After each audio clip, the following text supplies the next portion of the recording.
Good afternoon. We'll now start. First of all, I'd like to welcome everybody to this pep talk. As a reminder, please mute yourself, but always show your video picture. Please sign in your name, your Facebook account, or email address in the chat box. Please include the names of companions attending with you. Use the chat box to ask questions and make comments while the pep talk is on. There will be group pictures at the start and end of the pep talk. Another reminder, please take the online learning cum evaluation test exercise for mastery of learning and have a perfect score to get a certificate like this one. Okay, the link, I think the link has been placed in the chat box. Let me take a look. Yeah, I sent it already.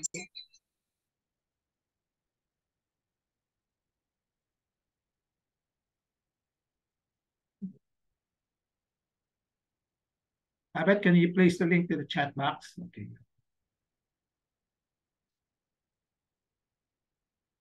Another reminder, 50 OLETE certificates will entitle one mentee to a voucher for a free ROJoson telemedical consultation. Feedback to this pep talk, please type in your feedback in the chat box during the open forum and before we adjourn. So let's now have a group picture taking before we start the pep talk proper in 2 minutes.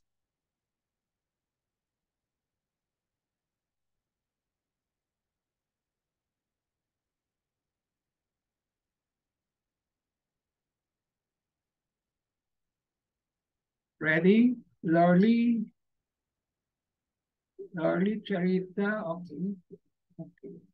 Lorly, you want to join us in the picture taking? Lorly, okay, 1, 2, 3.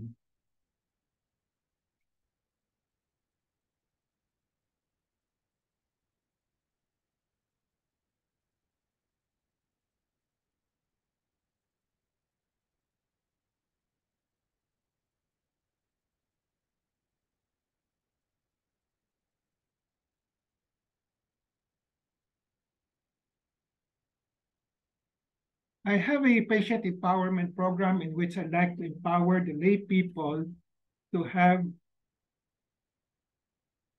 control in the management of their health. I started the pep talk in May 15, 2021. There are 3 courses in the pep talk. I completed the core course on October 9, 2021. And from October 23, 2021 onwards, I've been tackling health disorder and health issue courses. This may take 3 years or longer, depending on the enthusiasm, perseverance, and diligence of the mentees. My pep talk today is entitled Taning sa Buhay, Mayroon ba? So I'll be referring specially to the cancer patients. This is in consonance to the DOH's health awareness calendar and also in a connection with the National Cancer Survivors Day in June. The contents of this particular pep talk will be the following: tanning sa buhay, concepts, and then who has tanning sa buhay. Now, how to use the median survival rates for calculating the tanning of buhay for advanced cancer patients. Oftentimes, relatives of patients with cancer would ask me, may tanning na ba ang buhay niya? Yung kamag-anak ko, yung tatay ko, yung nanay ko?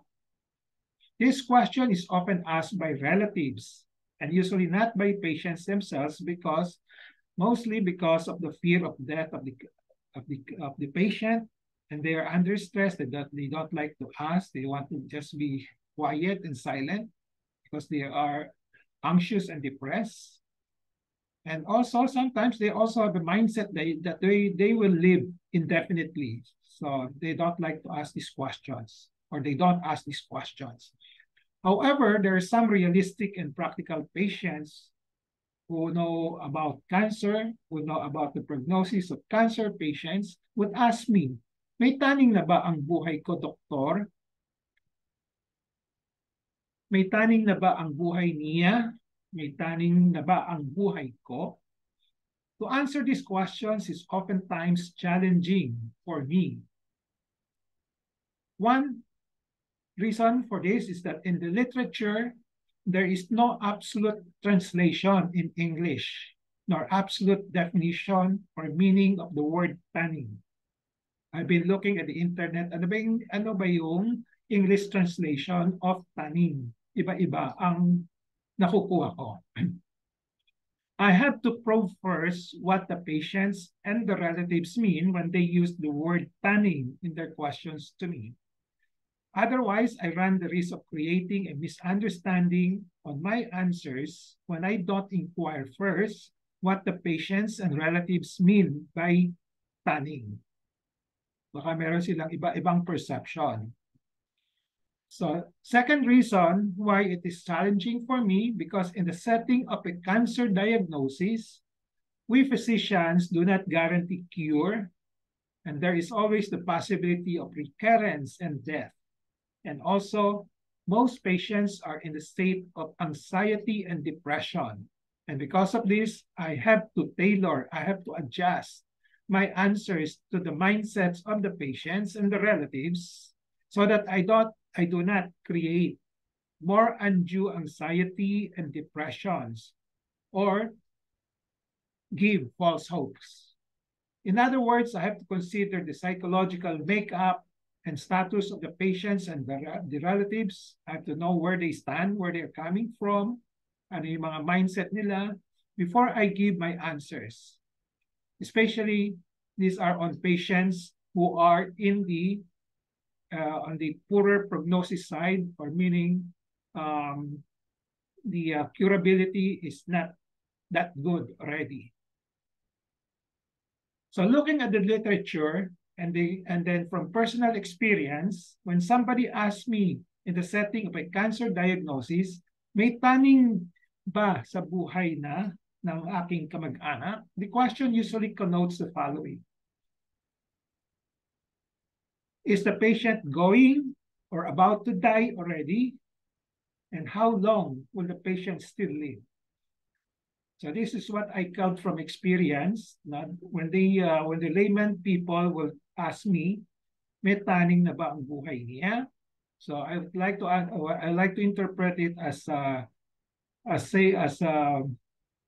they're trying to mean whether is my patient going to die already, and how long will the patients will have still have to live.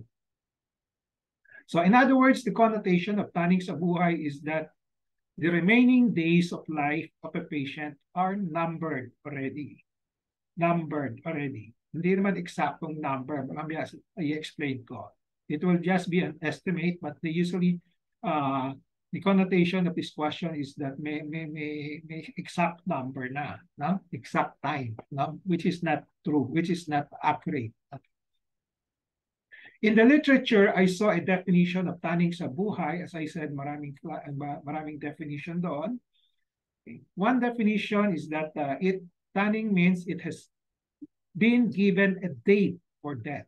Kaya nung nakita kong date, exactong date ba ito? Hindi yata tama yon, no? So January 5, June 10, June 12, 2003. No. Okay. So I hope the date does not mean a day in a month or a year specified by a number. Baka sabi niyan date yung in general term, in general ways, no? Baka may panahon lang, not the exact date. So if it's an exact date, I don't accept this definition, as nobody knows, even as physicians. No physicians, I guarantee you, can tell the exact time and then the day and the exact day in the calendar that the patient will die. Okay. Impossible yon, no? No doctors can do that. No? So the doctors can only give an estimate of the when of death based on, ito yung mga basis nila when they give the estimate, established statistics, may mga data on this one, kung meron, okay. Then type of the cancer, kasi there are different types of cancer with different behaviors, with different prognosis. And then the extent of cancer also, early stage usually mas maganda ang prognosis compared to the advanced stage. Then complications of the cancer and severity kung meron na. Okay. And general health status of the patient on top of the cancer, kung mahinang-mahina ay pasyente at maraming sakit, no? Siyempre, the prognosis is not as good as in patients with a good general health conditions na wala ibang sakit, no? And of course, when doctors give their estimate, they base it on their personal experience kung meron sila. For example, I don't claim to know everything, but I have a lot of experience with cancer patients, and over the years, I know I can give an estimate. No, baka ito, just this type of patients, this type of a patient with a particular state, now will die in a matter of few months, a few days, a few years, ganon, no? Okay, based on experience na, no? Nobody and no physician for that matter, I'd like to emphasize that, no physician can say a patient will die on May 6, 2024. Example lang ito. Okay. So at best, the physician can say that based on the data on hand, okay, sabihin niya, based on the data on hand, established statistics, type of cancer, extent of cancer, complications of the cancer and their severity, kung andyan na, general health status of the patient on top of the cancer, and personal experience. The patient, example lang ito, the patient has only about 3 months to live, the patient has about 1 year to live, 2 years to live, okay, or 6 months to live, etc. So they can only give an estimate based on these parameters. Again, I have to emphasize the word estimate. Any number given to the amount of days, weeks, and months and years a patient will still be alive or will die when answering the question on tanning sa buhay will just be an estimate, or we call that an educated guess. Educated guess kasi may mga basis na yung mga sinabi ko kanina. Okay. Nobody, no physicians can tell exactly when a patient will die.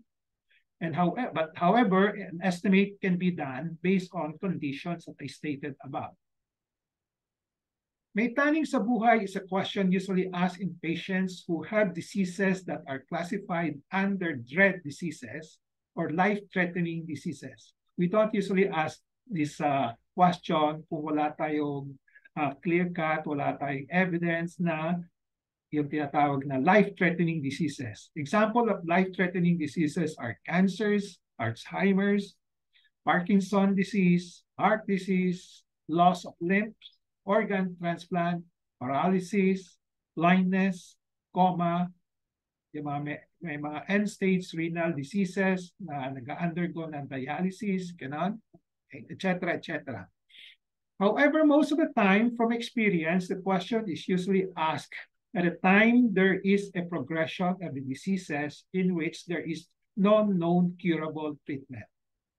So, ito rin tinatanong yung mga nakikita nila, nagpo-progress na yung sakit ng pasyente, ng kamag-anak nila, sasabihin na, Doc, may taning na buhay ba ito at kamag-anak ko?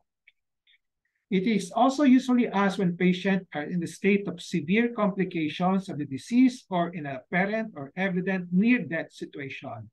Example, yung mga nagkakaroon ng difficulty of breathing already, okay, at wala nang ihi lumalabas, no? Okay, at that state, the relatives usually ask the doctors, okay, and even the doctors will somehow know, but they can just give an estimate. Hindi man sabi, oh, mamamatay na in 1 hour time or 2 hours time or 1 day's time. They will just give an estimate. Okay.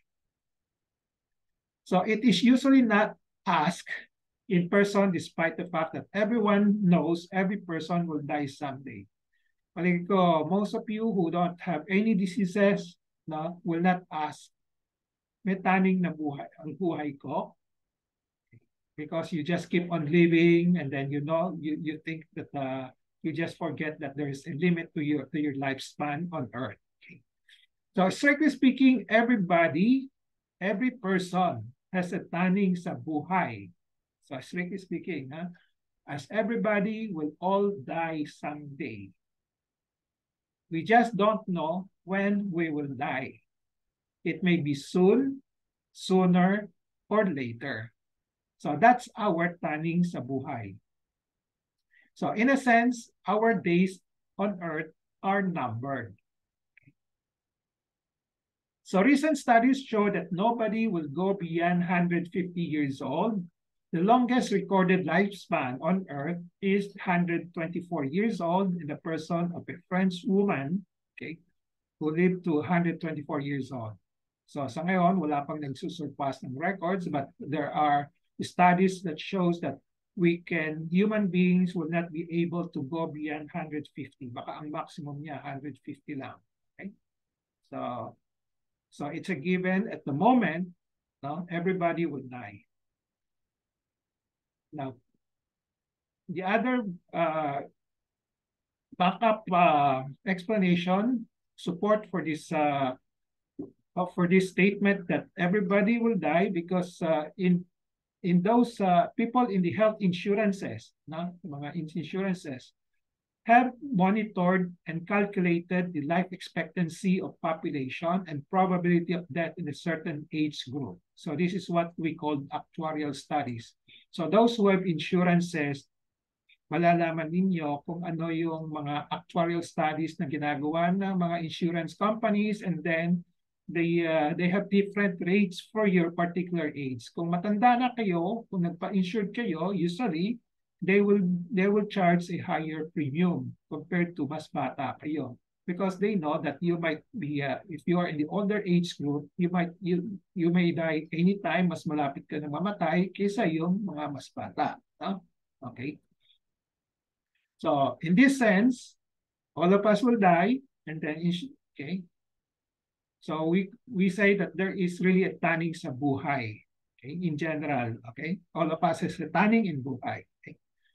So life expectancy is the statistical measure of estimate of lifespan of people. It tells us the number of years when a person who has attained a certain age can expect to live.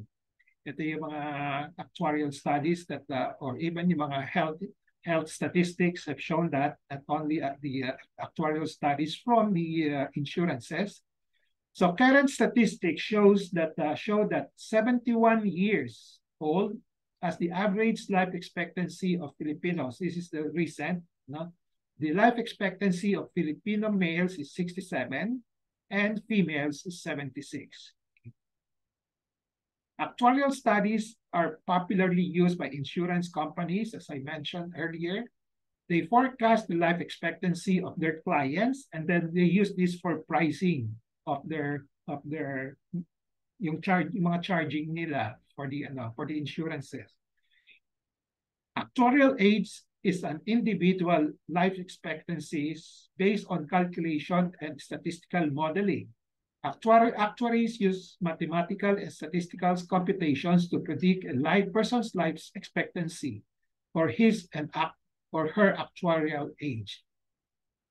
For example, ito yung table that shows kung at age 1 year compared to 110 or 100 or 90, nakita niyo the probability of death increases. No?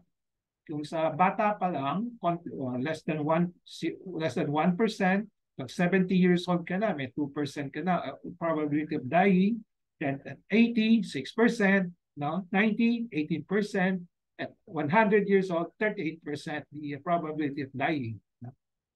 And then, yung life expectancy mo naman, at age 1, kung wala kang mga sakit, mga ganon, you're expected to live, example lang ito, this table is 73 years old. Then, pag umabot ka ng 90 years old, 3 years na lang or 4 years na lang na yung ina-expect mo mabuhay ka, no? Wala kang ibang sakit, walang mangyari, walang aksidente, ganon, no? Okay. So, at 100, only about 2 years to live. No? So, in that sense, there is really tanning sa buhay. No? As mentioned, may tanning sa buhay is a question usually asked in patients who have diseases that are classified under the dread disease or life-threatening disease. The question is usually asked at the time there is already progression of the diseases in which there is no known curable diseases. It is also usually being asked when patients are in a state of severe complications of the disease or in apparent or evident near-death situation. However, the question is easier to answer for those with diagnosed incurable diseases like cancer, like advanced incurable diseases, and those who are in the stage of near death. As I said, may taning sa buhay natin in general, all of us, but it's harder to calculate the so-called number of years that the person has to live. Okay, in patients who don't have diseases, mas madali i-calculate yung mga may sakit, no? Okay, especially those with incurable diseases. Those with curable diseases, medyo mahirap pa rin yun. Okay, so but whatever we do, it's always an estimate. Okay? So if you ask the physicians, they will always give you an estimate. If you, a lot of times physicians will just answer you, I don't know, because mahirap din mag-calculate. No? Okay. So in cancer patients, may taning na ba ang buhay is usually answered with the help of the so-called median survival rates. So we're now focusing on taning sa buhay in cancer patients. No? So when we try to answer this question, we can use the median survival rates. These are statistics. No? Okay. Or at times we can use the 5-year or 10-year survival rates, okay, to make the estimate. Median survival rate, this is the definition. It's the length of time from the either the date of diagnosis or the start of treatment for the disease. No? Kaya sabi ko, it's an estimate. Kumisan, yung starting point nito, kita mo, magkaiba. No? Pwedeng date of diagnosis or start of treatment. No? So hindi siya very, very specific. Okay? So the length of time from either this one or that one, that 1/2 or 50% of the patients in the group of patients, no, diagnosed with the disease or cancer are still alive, or half of them have died. Okay, so let's say 100 patients, okay, with a particular cancer. Okay, if the median survival rate is 2 months, example lang, if 2 months, that means 50% have died already. Only 50% are still alive at 2 months. Medyo pangit yon, pangit ang prognosis. But if you say that the median survival is 3 years, mas maganda. Okay? Or 5 years. No? Okay. So at 5 years, 50% have died, 50% are still alive. So yan ang ibig sabihin ng median survival rate. So ito yung pinaka-closest na way to answer the question. Yung mga estimate of, if you want to make an estimate of the days of the life of a cancer patient, usually advanced cancer patient, okay, kung ganong tatagal pa siya, we can use the median survival rate. But again, as I said, this is just an estimate. The 5-year survival rate is the percentage of people who are alive after 5 years, after they were diagnosed with or started treatment for the disease. The 10-year survival rate is the percentage of people who are alive 10 years naman, ito 5 years and 10 years, after they were diagnosed or started with treatment with the disease. Okay. So between the 5 or 10-year survival rates and median survival rate, which is expressed in months and years, median survival rate is more frequently used to estimate the taning of buhay of patients with advanced cancer. Kasi yun naman usually ang implication ng when you ask a taning sa buhay, gano'ng katagal? We are not asking for the percentage. No? So gano'ng katagal? So since the median survival gives the statistics on the months or years, no? Mas magandang sagutin yung question na yon with the median survival rate. So here, median survival is a statistics that refers to how long patients survive with the disease or how soon a patient will die with the disease after a certain treatment. So to repeat To answer the question, may taning na ba ang buhay ko in cancer patients? Estimate lang. Estimate based on the statistics can be used. However, it must be remembered that statistics are only estimates that describe the trends in large number of people or patients. They can help with the predictions, but they cannot tell what will actually happen to a particular person or patients. Because hindi natin alam kung saan babaksak yung isang pasyente, doon sa namatay o doon sa nabuhay. Ano lang yan, mga percentage lang yan, estimate. Again, let me emphasize, don't force the physicians to give a very accurate answer to your question. Okay, remember that physicians can only give an estimate of the when of death based on established statistics, median survival, 5-year survival, okay, type of cancer, extent of cancer, complications of the cancer and severity at the time that you're asking this question, general health status of the patient on top of the cancer, and then personal experience of the doctor. If they have experience, they will tell you.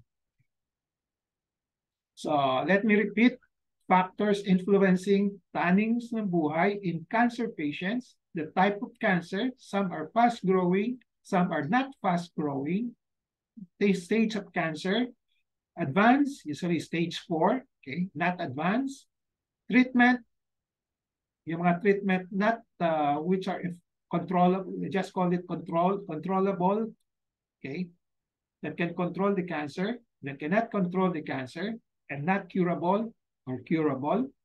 General health status, those with severe comorbidities and those without severe or no comorbidities, mas maganda ang prognosis nito.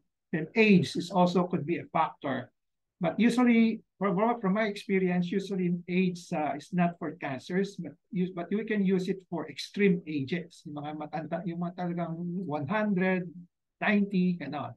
Okay. And then also usually with severe or comorbidities. Okay. But basically, these are the 4 important factors that will influence the tanning ng buhay. 1, 2, 3, 4.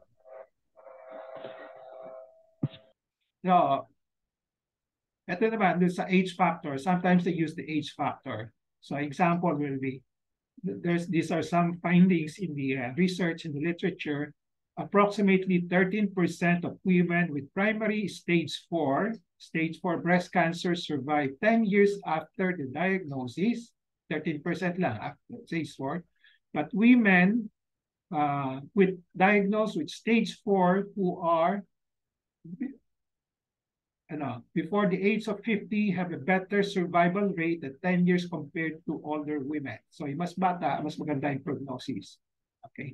So example here, 10-year survival rate, 15.7% for those 40 and below. Then 14.9, mas mababa na those older. And then 11.7 for those who are above 40. Yan ang illustration of age factor that can determine the tanning of buhay.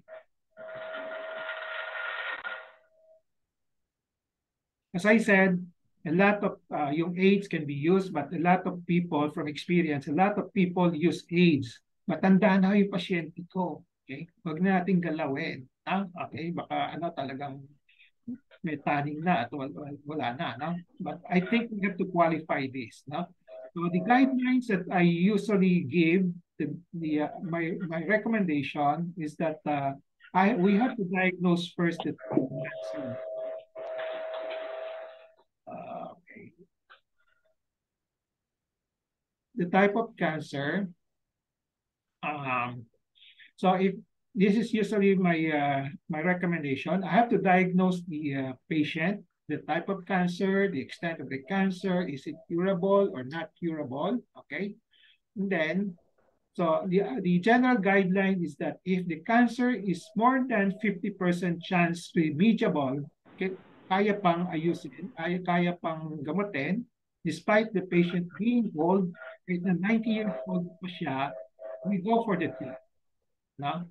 Pero kung 90 na siya at ang chances is less than 50, I usually ask them, wag na lang. Okay, these are my personal recommendations. Perla Pascua, can you mute yourself? Nadi-disturb lang ho ako.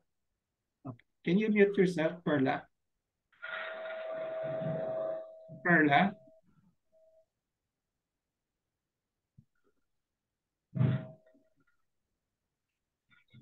Perla Pascua? Okay. So 5-year survival and median survival rates are available. May mga data dito for each stage of the cancer. Stage 1, stage 2, stage 3, stage 4. But it's important for patients and relatives to understand that these numbers represent an average number. Every patient is different, and what works for one person might not work for another, and vice versa. You have to take note of that. Okay. So this is an illustration of the table. Let's say cancers in the stage 1, 2, 3, 4, and then may mga data yan. No? What is the 5-year survival rate for stage 1, stage 2, stage 3, stage 4? And there are also data for the median survival rate, stage 1, 2, 3, 4. Okay. So examples and illustrations.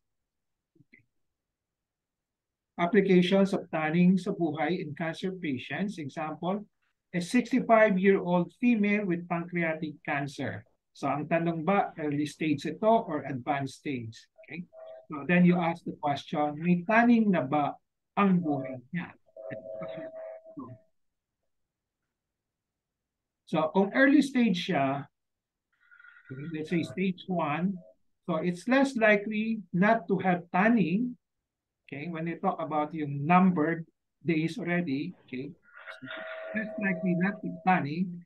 But as I said, it's still tanning because lahat tayo mamamatay, di ba? Okay, but usually when you refer to tanning, you're numbered, they don't usually have this tanning yet at early stage. But for those with advanced stage, more likely they will have tanning. They are numbered. Perla, can you unmute? Can you mute yourself? Can you mute? Okay. So, the ito yung mga data to support the statements that I made earlier. Because in the early stage, the average pancreatic cancer survival rate is 3 to 3.5 years. Yan ang data. Okay? So, ito yung tinatawag na median survival rate, no? But ang 5-year survival rate is 20 to 30%. Okay, mababa lang, mababa, pero wala pang yung talagang yung days are really numbered. But for advanced states, the average survival time is 1 year. Mas mababa. Ito 1 year for advanced stage and 3 to 5 years for the early stage. And the 5-year survival rate for advanced stage is 1%. So dito, talagang you can try to make an estimate. It's easier to make an estimate here for the advanced stage. But for the earlier stage, medyo mahirap. But we can just give the data.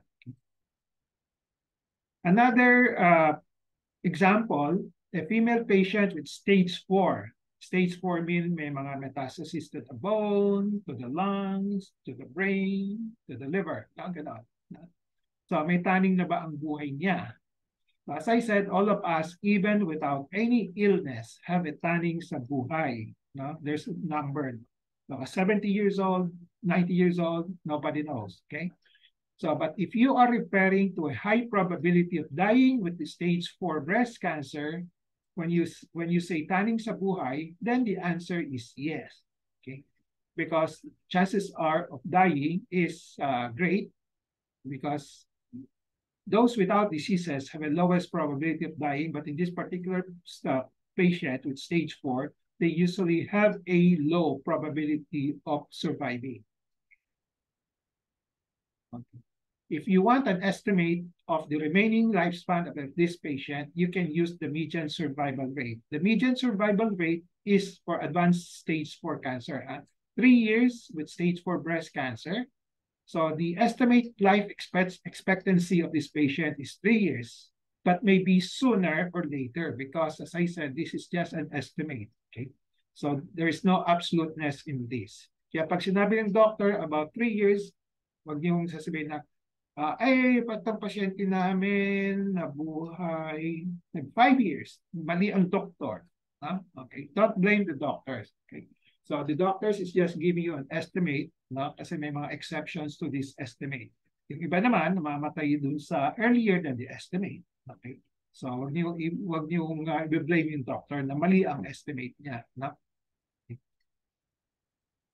Now, example, we have to, these are illustrations that we have to qualify also the different types of stage 4. In stage 4, as I said, pwede sa lungs, bones, liver, and brain. Nakikita nyo, yung mga naka-metastasize na sa lungs lang, no? They have longest survival time, 58.5. So that's about mga 5 years. No? Okay. And then for the bone, 44.8. Okay. So, but others, as I said, estimate lang ito kasi may ibang authors, may ibang statistics that will give you 12 to 33 months lang. Iba-iba, no? Then liver, 36.7. So the brain, metastasis to the brain has the worst prognosis. They just, median survival is only 7.35 months. Okay.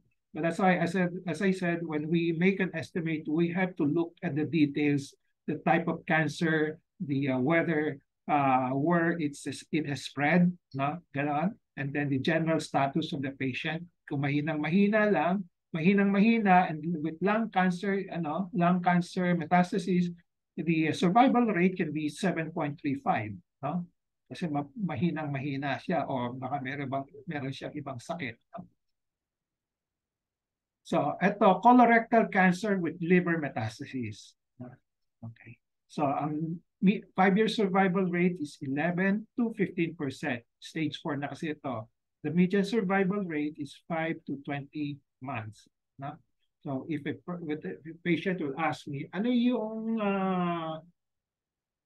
gaano katagal pa mabubuhay ang pasyente ko na may colorectal cancer with liver mets? No?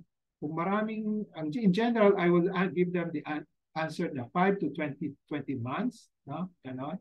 Pero, minsan, titingnan ko rin kung talagang maraming metastasis, maraming bukol na, talagang malala na, at hindi niya kaya yung mga gamutan, I can tell him that probably 1 year na lang siya. Ganon. No? Okay. Hepatocellular liver cancer advanced. Okay. 12% 5-year survival rate, median survival 6 to 20 months, less than 2 years. Okay.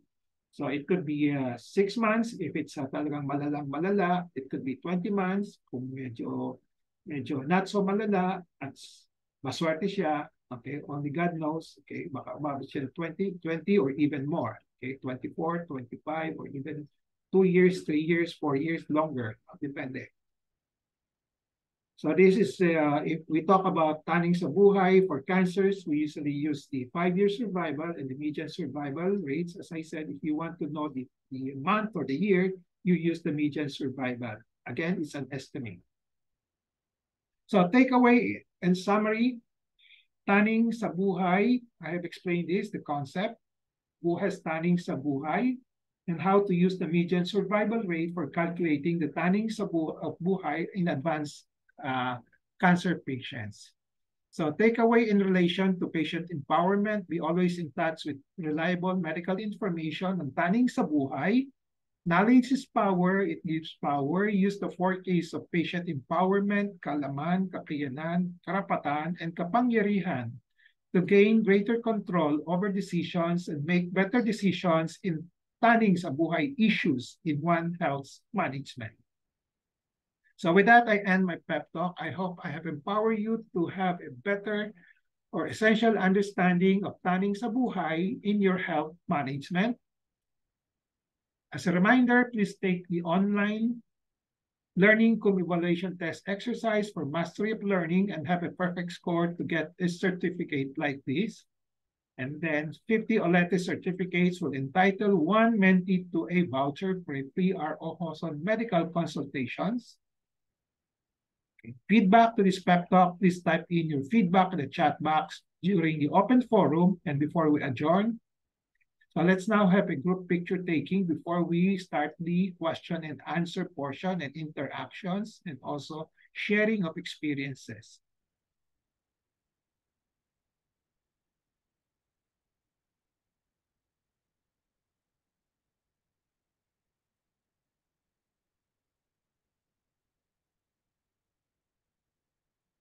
Okay, ready?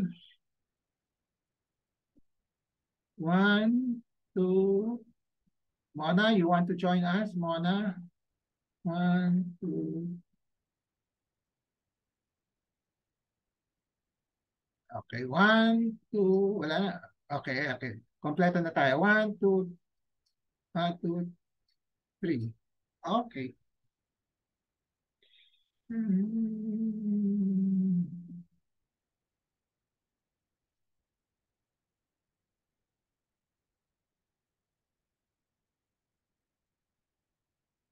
Okay, the floor is now open for questions, comments, sharing of experiences, etc., etc.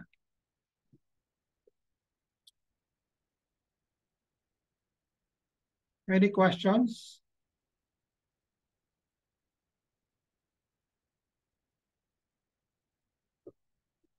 Actually, Doc, Sino? ako po, si Mona. Okay, Mona. Okay, okay, Mona. Actually, Doc, tamang-tama yung last minute ako nakita ko yung nyo because may sinend po akong message kanina because of yung complaint po ng mother ko. Okay. Sinend ko po yung pero kanina sa inyo sa messenger. Okay. Yun po. So, bali timely yung tamang-tama kasi yun ang concern ko. Okay. Yung nyo po ngayon. Although, yung definite, yung po sana yung, although sinasabi nyo walang definite, yung talaga, yung median, yung estimate, na closest estimate, yun sana po gusto ko rin din nalaman. Yeah. Okay. So timely ang lecture ko ngayon to answer some of your issues. So anong tanong mo? Anong tanong mo? Actually kasi sinend ko sa messenger yung po may mga documents po akong sinend sa inyo. So yung po sanang gusto kong malaman kasi yung prognosis po ng mother ko is yung may blockage siya sa colon. May bago siyang problema. Blockage sa colon. Okay. Kaya, I don't know the details for the moment, but for the sake of the time, no. So let's just give a summary. Yung mother mo, how old was your mother? How old is your? 77 siya nung May 31. Pero yung we operated on her breast cancer, tama? Okay lang ito share the story. Yeah, okay lang po. Okay, so we operated on her breast cancer when? Nung 71 years old siya, 2017. 2017, that's 17, 23, 6 years ago?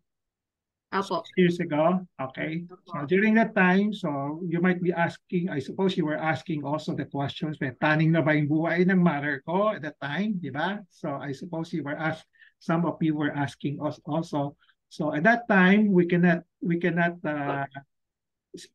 strictly speaking, may taning. We don't know because there's a limit to the lifespan of people on Earth now, but we cannot really give a good, cannot predict yet, no? Okay. So we just base it on the, kung anong stage ba siya? Anong stage siya? Nung una, initially 3A, pero nung biopsy, sorry po kasi may firing range, medyo maingay. Sorry po, hindi ko makontrol. Stage 3 siya, 3A, pero nung biopsy, may metastasis, so stage 4. Yung 71? Stage 4 na po yun. Yung 1970, yung 7 years ago? Stage 4? Opo, parang stage 4 na po yun. Kasi pag may metastasis po, stage 4 po yun. Tama po ba? Metastasis to the lungs, to the bones, to the brain. Pero kung to the lymph nodes, hindi. Kasi baka metastasis to the lymph nodes lang yon sa kilikili. Sa kilikili. Kilikili. Iba yon. Baka hindi naman stage 4. Okay? So most likely stage 3, no? Or 2. or 3. No? So Three, you look at 3A. so we look at the 5-year survival rate of the of stage 3, let's say 3A or 3B, no?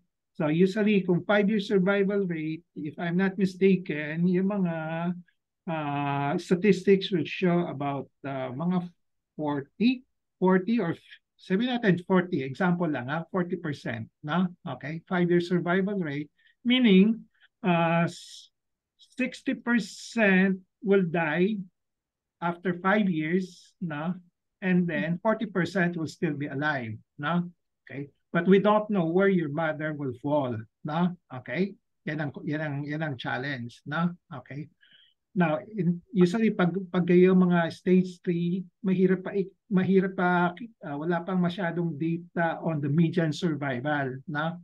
Okay, you can only talk about 5-year survival rates. Yan lang mga statistics available, no? Okay? So anong nangyari after that? Meron ba tayong mga gamot na binigay? Nakalimutan ko na. Nag-ano po siya letrozole at saka yung Okay, hormonal treatment. Nag-hormonal treatment. Okay. zoledronic. Okay. So when nagkaroon siya ng wala siyang evidence of recurrence, di ba? Up to now, except for meron siyang pancreatic tumor. Yeah, pero actually po Doc, yung nga ang gusto kong maano yung kasi kagabi ang sabi niya, yung daw na operahan sa kanya, parang ngayon niya lang naramdaman na sumakit ng masakit na masakit. Okay lang yung masakit, walang bukol, di ba? Okay, so ang problema ng okay lang to share with everybody para matuto yung iba, no? I'm just using your example, pero mamaya when we do our telemedical consultation, bubusisiin ko, no? Okay, but for the sake of discussion here, learning, no? So 7 years after, wala siyang signs of recurrence, pero meron siya ibang tumor, no? Okay. Okay. So that's why I said we never can predict what will happen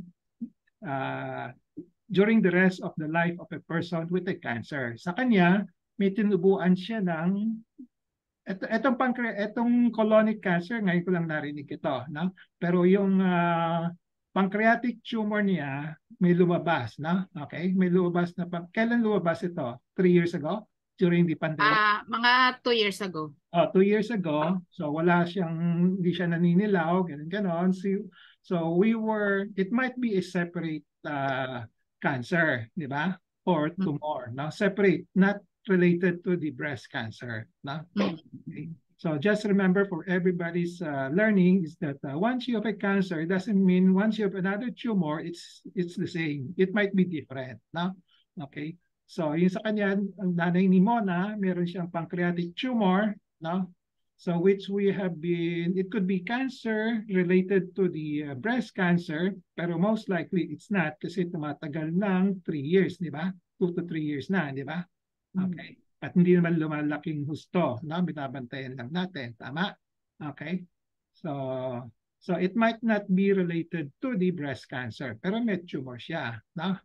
And then, yung sinasabi mo ngayon, bagong findings, yung sa colon. Pero kasi parang yung prognosis niya hindi na po maganda. Dahil hindi na siya halos makakain. Sobrang everyday yung sumasakit. Ano yung sumasakit sa kanya? Yung tiyan niya? Yung tiyan niya. Pero kagabi lang siya nakaramdam yung sa dating na operahan sa kanya. Pero pero yung tiyan niya, proven na ba may colonic cancer siya? Yung pa nga po kasi sabi, parang ano na daw, yung necro something, wala na makuhang sample kasi necrotic. Hindi po ba is the correct term? Okay. Anyway, I will study it in detail, but for the moment, it just seems that once you have a breast cancer or any cancer for that matter, you can have another cancer in the future. It might be usually it's the same. It's related to the original, but it can still be a different one. Just like in Mona's mother, most likely it's a different type of cancer. No? So we have to when we talk about tanning sa buhay, the topic is tanning the buhay. So we may have to make a judgment no, on a separate level. No? Baka, baka yung breast cancer niya is the one causing the recurrence of the tumor, then prognosis is very bad. No? So parang stage 4 na yan. No? Okay. So talagang yung days are really medyo pwede mo nang i-estimate ng konti, no? Okay? Compared to yung mga stage 1, stage 2, mahirap pa i-estimate, no? So pag stage 4 na, madaling i-estimate. Mga 1 year, 2 years, 3 years, ganon, no? Okay? But if the cancer is not related to the breast cancer, no? So we treat it independently, no? Ano ba yung prognosis ng colon cancer, di ba? So wag kayo mag-give up ng hope kasi there are patients who can be treated for 5 types of cancer, they can still survive for so many years. Iba-iba kasing cancer nila, no? Okay? Okay? So yung mga ibang cancer niya might be slow growing, no? Okay? Okay? So sa ngayon, you have other questions? Ngayon, I will just stop here. I will just we'll just discuss your mother's case in detail later on. No? Okay. Okay, bukas when we meet for the teleconsultation. No? Okay. Okay. Any other questions? That's a good example that we can apply. Any questions? Ladies, may taning na buhay sa buhay mo? Unmute mo nga. Unmute.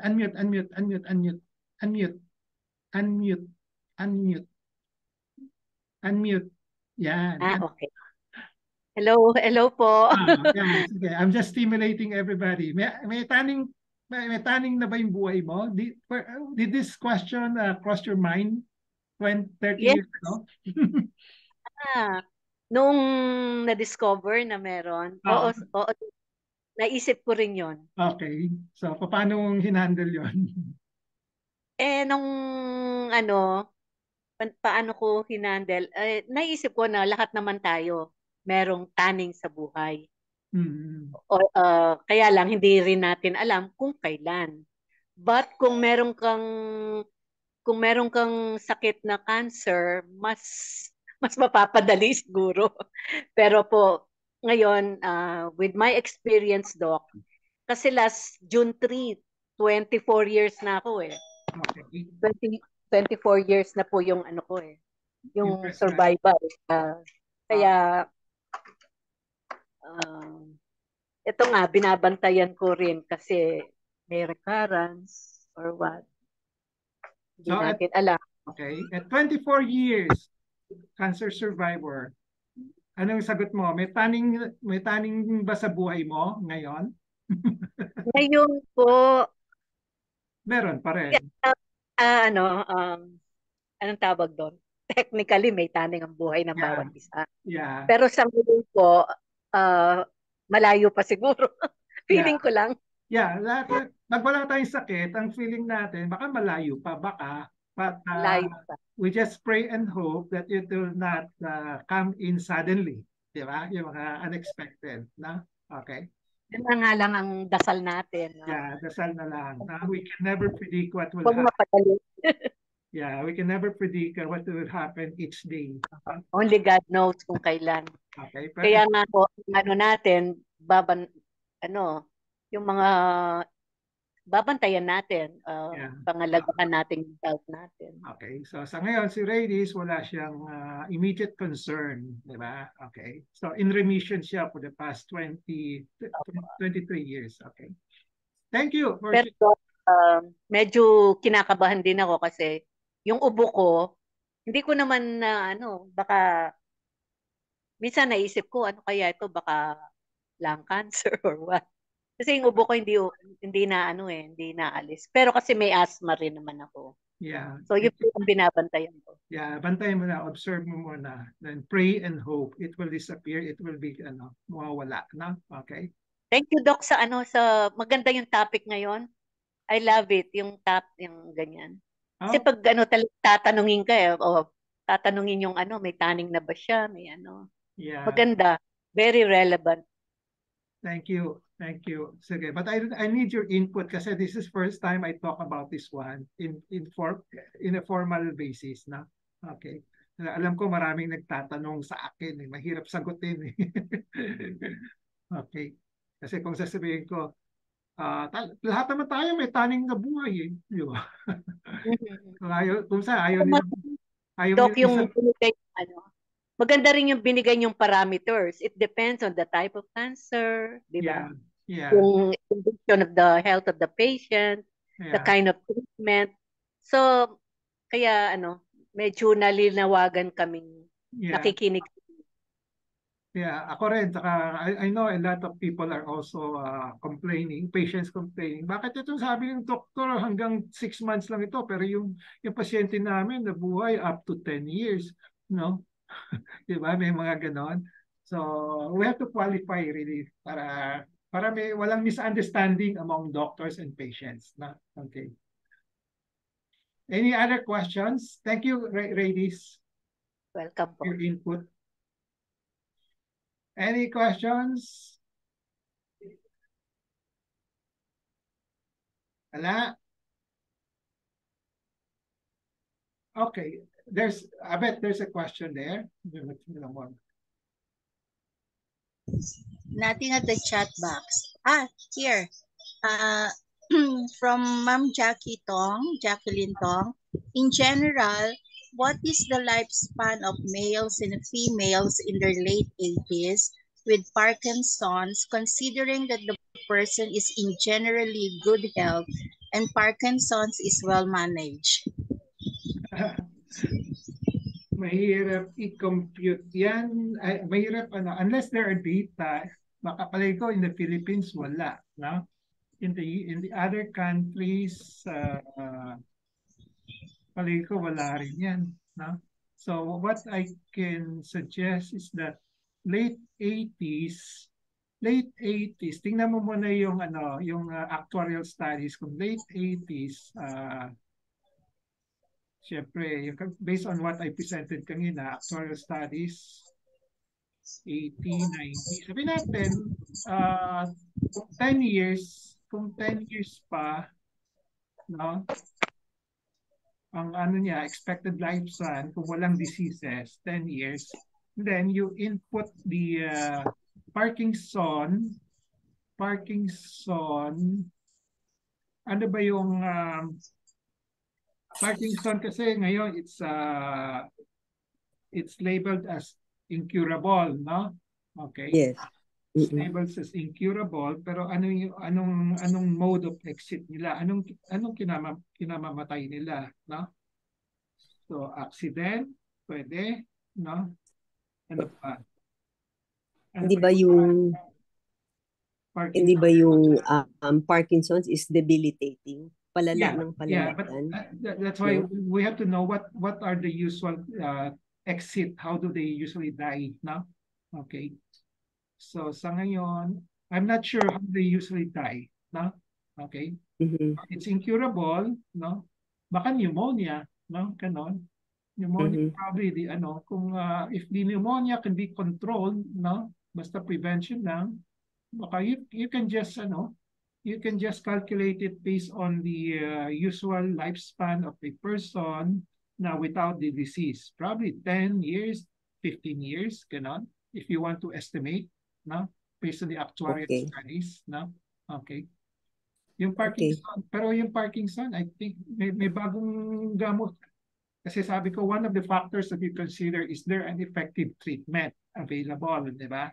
So, I think they're now coming out with a new treatment na sa PGH, no? Bago, Parkinson. Tama. Yeah. Parkinson. Ewan ko lang kung mag-a-apply doon sa 80 years old, di ba? Okay. So, yes. but if there is a effective treatment, baka it will be as good as yung expected lifespan of an 80-year-old person na rin, na? Okay. So Okay, thank you can explore on that. No? You can explore on that. No? Okay. Okay, thank you. Okay. Any more questions? Lana? It's 3:04. We have some rooms for one more questions if you want. Nalagay mo na yung link sa chat box. Abet, kalimutan ko. Link of the Olete.